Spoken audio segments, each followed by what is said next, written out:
Larry and Rita Legg wanted to spend their days by the water in this home. Our house was paid for and we were trying to retire is what we were doing last summer. Their garage out back is about 4 feet higher than their home, with a spare bedroom and bathroom for visitors. They weren't in a designated flood zone, so Larry didn't buy flood insurance. But then they heard the news. The Missouri River was going to flood. Big time. 30 feet above the water, flooding never crossed their minds. Without flood insurance, they turned to their friends and neighbors to make the move. They came in and we totally loaded up all of our belongings out of the house, and that's now stored in 2 different states, a couple different counties, and when we want to find shoes, it's either in Hubbard or Hinton or somewhere in between. Then the water started rising, but the help didn't come fast enough. Even the Corps engineers spent time and money doing dikes and everything down in South Sioux that nobody ever come out here to offer help. Larry and his crew did a little neighborhood engineering, tin berms, sandbags, and loose sand on top of plastic.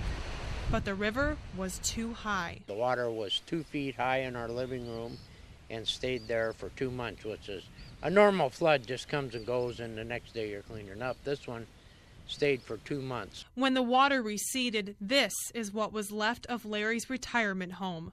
Floor to ceiling covered with mold. They advised us the only way to fix it would be to strip it down to the 2x4s and treat them for mold and then seal the wood after that, and then we could do construction again. But you know, the cost of doing that is really not worth the effort. Facing a dire financial situation with his house, Larry's bad news got even worse. I ended up with colon cancer, and they took out about 1 foot of my colon, and right now we're doing chemo and radiation both. From November to January, Larry had 5 operations. And then, after we got done with the operations, we had a German Shepherd that was 13 years old, and she died.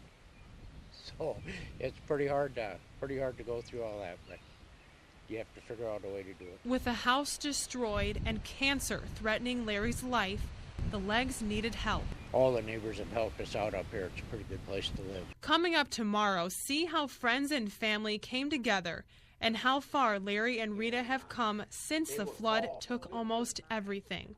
Olivia Wilmson, KMEG 14 News.